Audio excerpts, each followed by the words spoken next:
will be in this video. So the footprint charts have three basic components to them. It has the ask, it has the bid, and it has the delta.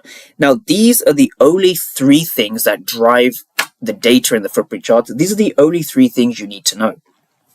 And so footprint charts have buy orders, right? So all the numbers you see on the footprint charts represent market orders, right? So they are going in with market prices. So if you take a look at the image here on the right, what the right-hand side image shows you is that there is a left number and there's a right number. So you need to understand what the left numbers represent and what the right numbers represent.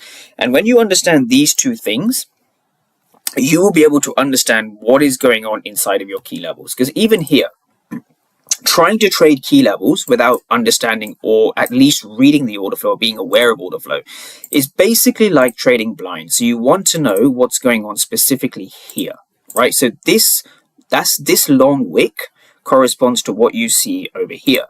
But we want to focus on what the footprint charts represent, right? So the footprint charts represent market orders, right? So the left number represents the market sell orders, right? That is the bid, right? And the right number represents the market buy orders, right? So that is the ask. So it's basically market sell orders versus market buy orders, right? Or another way we can say them is aggressive sellers on the left versus aggressive buyers on the right.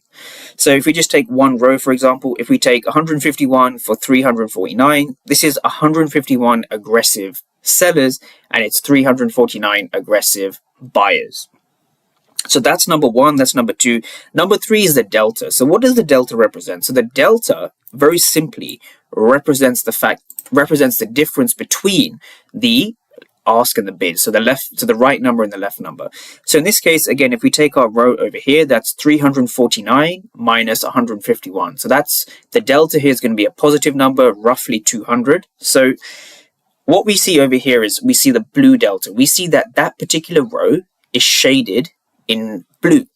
So blue delta, or a row shaded in blue, represents a positive delta where the ask is greater than the bid. Positive delta means that there's more aggressive buyers than sellers. Now, on the flip side, you can see here 209 for 136. So now the way that the footprint charts calculate the delta is it's 136 minus 209. So that's a negative number, hence why that row is shaded in red, or you see a red rectangle here. So positive delta means there's more market buy orders, or there's more aggressive buyers. Red delta means that there's more aggressive sellers. So these are the fundamentals to understanding how to trade on the lower time frames. So trading on the lower time frames will feel like hit and miss, or it will feel like guesswork until you can understand what is going on inside of the key levels. Very important. So this is the basics of footprint charts. Now, understanding them with supply and demand is important. So you want to understand, once you have a fair value gap, there's no point